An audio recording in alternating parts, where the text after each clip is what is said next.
charger naman. Meron na yan.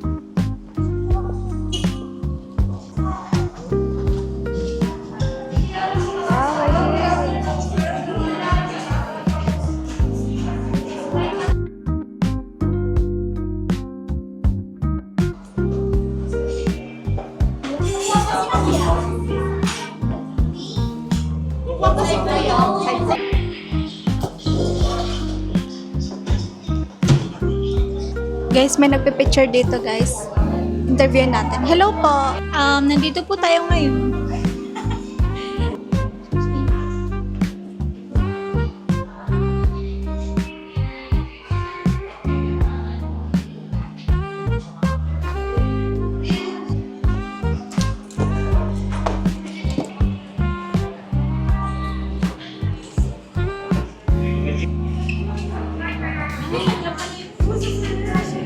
What do I eat? I'm so hungry. I want to eat all.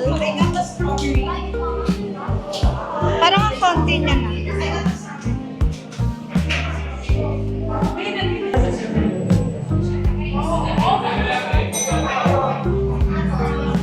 Tapos isa. Alagay pala.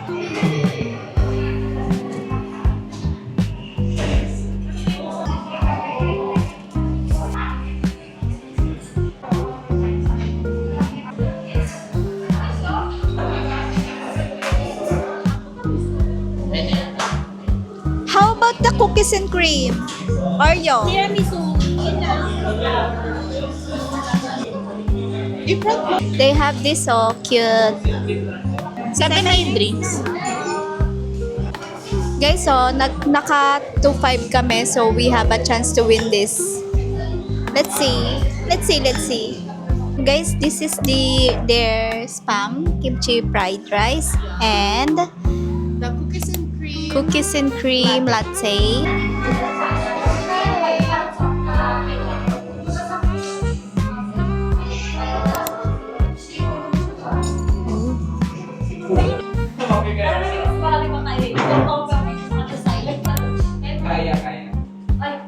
Ano yung iniinom? Ano ba to? Cookies and cream latte. For me, it's hindi siya masyadong matamis. 8/10. Pero pwede na. Not bad. Rate mo sa'yo. Cookies and cream yung sa akin na to. Ano siya, parang normal na cookies and cream lang na mabibili mo sa mga normal na tindahan. Like 1 to 10, mga 3 lang. Ganun. And cafe mocha, masarap. Masarap naman, matapang. Rate out of 10, 8. Ano siya, creamy siya, pero di masyadong lasang kape. Masyadong creamy. Tapos nagbabalance yung salt niya sa may pagkakape niya. So parang sea salt cream siya eh. So ayun, ano siya, 7 or 8. Diba, Juan? Mapagiging akin, ano na lang pala siya, 7. Sobrang tamis niya pala. 7 out of 10. Magatas. Tiramisu. Ito? Pero good siya, good.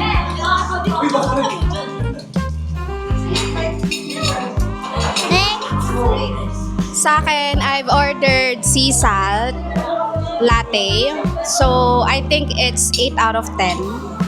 And masarap yung cream nila, hindi tinipid. Pero I think yung binayaran talaga dito is yung place din talaga. Kasi ang ganda ng place. And for this coffee, it's 8 out of 10.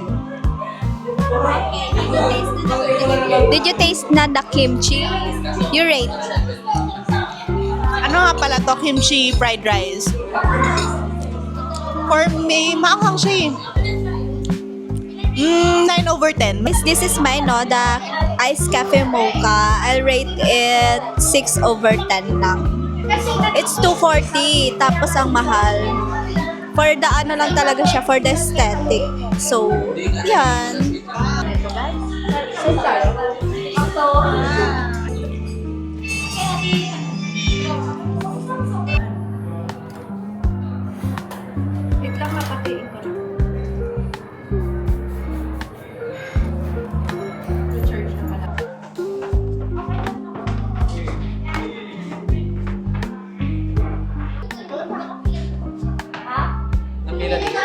Ako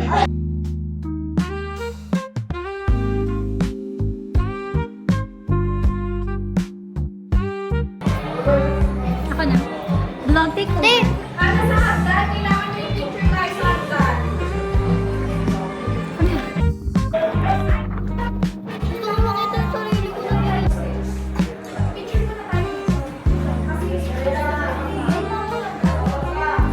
Hi guys!